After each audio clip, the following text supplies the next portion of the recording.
Hello guys, நீங்கள் Vietnam travel பண்ண போகிறீங்கன்னா வியட்நாமுக்கு நீங்கள் கொண்டு வர வேண்டிய விஷயம் இல்லை, நீங்கள் தெரிஞ்சுக்கிட்ட 2 இம்பார்ட்டண்டான விஷயத்தை பற்றி தான் நம்ம இந்த வீடியோவில் பார்க்க போகிறோம்.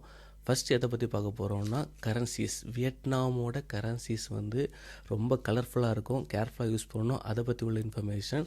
ஆனால் ரெண்டாவது, நீங்கள் வந்து மொபைல் கொண்டு வருவீங்க, அந்த மொபைலில் என்னெல்லாம் ஆப் வந்து இன்ஸ்டால் பண்ணியிருக்கணுங்கிறது தான் நம்ம இந்த வீடியோவில் பார்க்க போகிறோம். ஸோ வியட்நாமோட கரன்சியை வந்து வியட்நாம் டாங் சொல்லுவாங்க.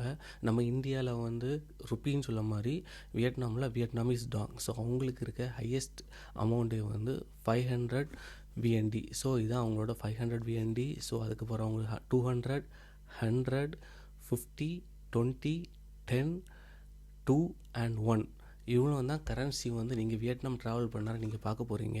ஸோ அதில் மெயின் இம்பார்ட்டண்டான ஒரு நம்ம ஊரில் எப்படி சொல்லுவாங்கன்னா, நம்ம 5 பைசா சொல்லுவோம்ல, அந்த கணக்குக்கு உள்ள நோட்டு இது. ஸோ இது வந்து நீங்கள் எங்கேயும் கிடைக்காது. இப்போது வியட்நாமில் ரொம்ப புழக்கத்தில் இல்லை, அவங்க பேன் பண்ணிட்டாங்கன்னா என்னன்னு தெரியலை. எனக்கு வந்து ஒரு 3 இயர்ஸ் முன்னாடி என் ஃப்ரெண்டு ஒருத்தங்க தந்தாங்க.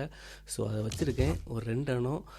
வியட்நாமுக்கு நீங்கள் ட்ராவல் பண்ணார எல்லாருக்கும் இருக்க ஒரே டவுட் வந்து வியட்நாம் கரன்சி எங்கே எக்ஸ்சேஞ்ச் பண்ணிக்கலாம் அப்படின்னு. மேக்ஸிமம் எல்லோரும் என்ன பண்ணுவாங்கன்னா ஏர்போர்ட்டில் எக்ஸ்சேஞ்ச் பண்ணுவாங்க.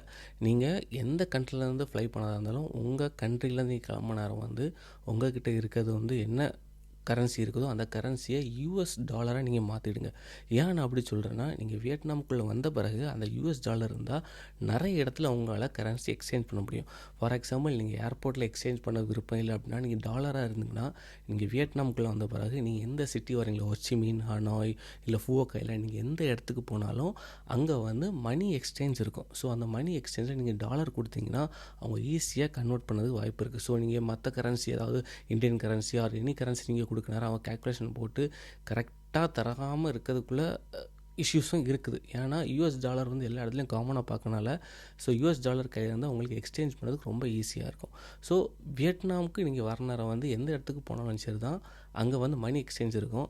இன்கேஸ் உங்களுக்கு மணி எக்ஸ்சேஞ்ச் இல்லைன்னு உள்ள பட்சத்தில் நீங்கள் என்ன பண்ணிக்கலாம்னா, கோல்டு ஷாப் அங்கே இருக்கும், அங்கே எக்ஸ்சேஞ்ச் பண்ணிக்கலாம்.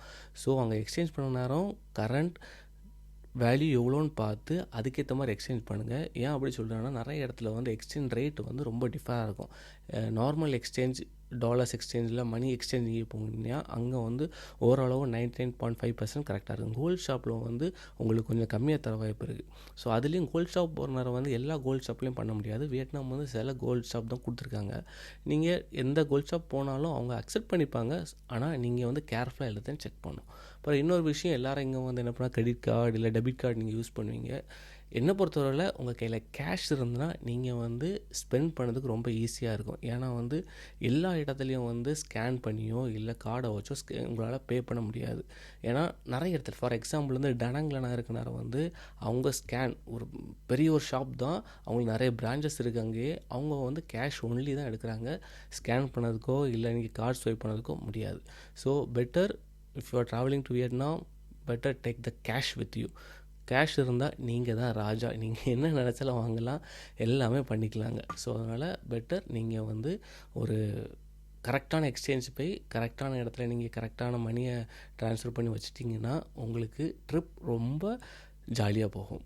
ஸோ இந்த கரன்சியை பற்றி பார்க்க நேரம் ஒரு இம்பார்ட்டண்டான விஷயம், நீங்கள் வந்து கரன்சி பார்க்க நேரம் 20 VNDயும் 500 VNDயும் பார்க்க சேமாக தான் இருக்கும். ஏன் அப்படி சொல்கிறேன்னா, இதோட கலர் வந்து சிமிலராக இருக்கும். நீங்கள் பார்த்தீங்கன்னா இது ஒரு க்ரீன் கலர், இது ஒரு ப்ளூ கலரில் இருக்குது. ஆனால் வியட்நாமில் நிறைய காஃபேஸ் இருக்குது, நிறைய ரெஸ்டாரண்ட்ஸ் இருக்குது. நிறைய இடத்துல என்ன பண்ணுவாங்கன்னா டிம் லைட் யூஸ் பண்ணுவாங்க, எல்லோ கலர் லைட் யூஸ் பண்ணுவாங்க. ப்ளஸ் இன்னொன்று, நம்ம வந்து இந்த நோட்டோட ஃபெமிலியர் நமக்கு வந்து ரொம்ப குறைவு. ஏன்னா நம்ம ட்ரிப்புக்கு வந்த டைமில் ட்ரிப்பை என்ஜாய் பண்ணணும் அப்படின்னு உள்ளது இருக்கும்.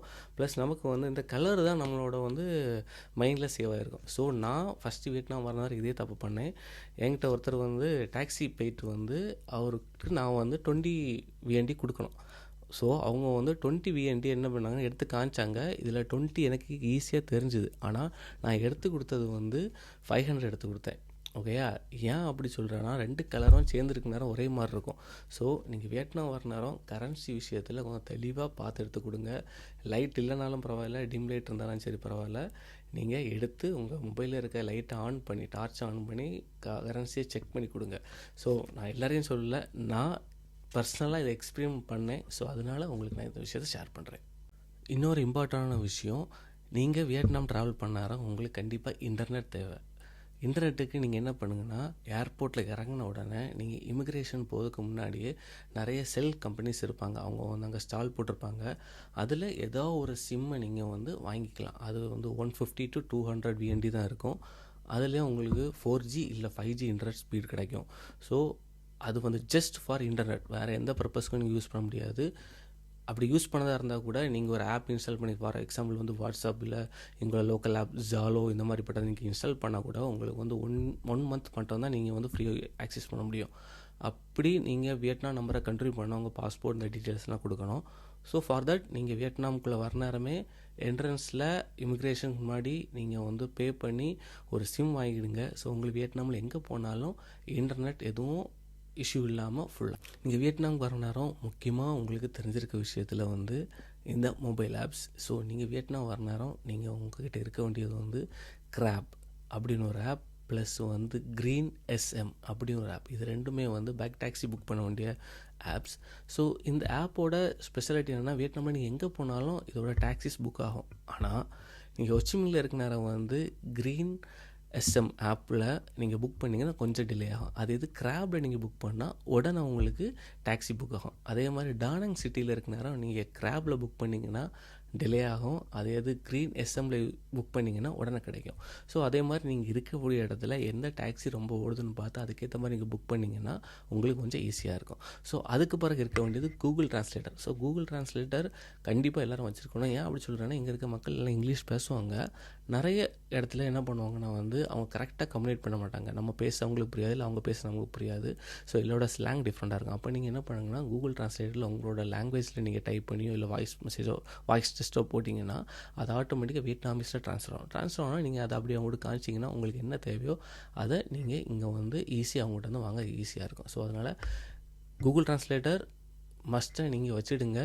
அதுக்கு பிறகு கூகுள் மேப் ஆல்ரெடி நம்ம ஃபோனில் வந்து இருக்கும். ஆனாலும் நீங்கள் வந்து ஃபார் சம் ரீசன் இன்ஸ்டால் பண்ணியிருந்தீங்கன்னா அதை இன்ஸ்டால் பண்ணிவிடுங்க. ஏன்னா கூகுள் மேப் வந்து உங்களுக்கு நிறைய டைரக்ஷனை வந்து காட்டும். அப்புறம் இன்னொரு ஆப் வந்து KLOOK, அது எப்படி ப்ரொனவுன்ஸ் பண்ண தெரியல. இது ஒரு சூப்பரான ஆப்பு.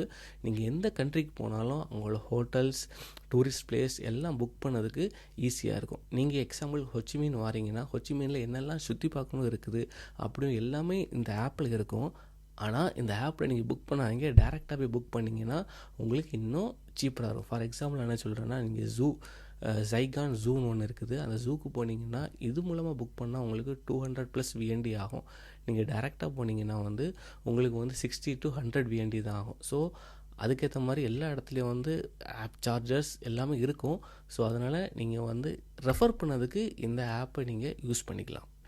ஸோ வியட்நாம் வரவங்க இந்த இன்ஸ்ட்ரக்ஷனை ஃபாலோ பண்ணிடுங்க. ப்ளஸ் இங்கே ஃபுட்டெல்லாம் ரொம்ப டேஸ்டியாக இருக்கும். பன்மியாக இருக்கட்டு இல்லை எங்களோட நூடுல்ஸாக இருக்க ரொம்ப டேஸ்டியாக இருக்கும். ஸோ வியட்நாம் ஃபுட்டை நீங்கள் ட்ரை பண்ணுங்கள்.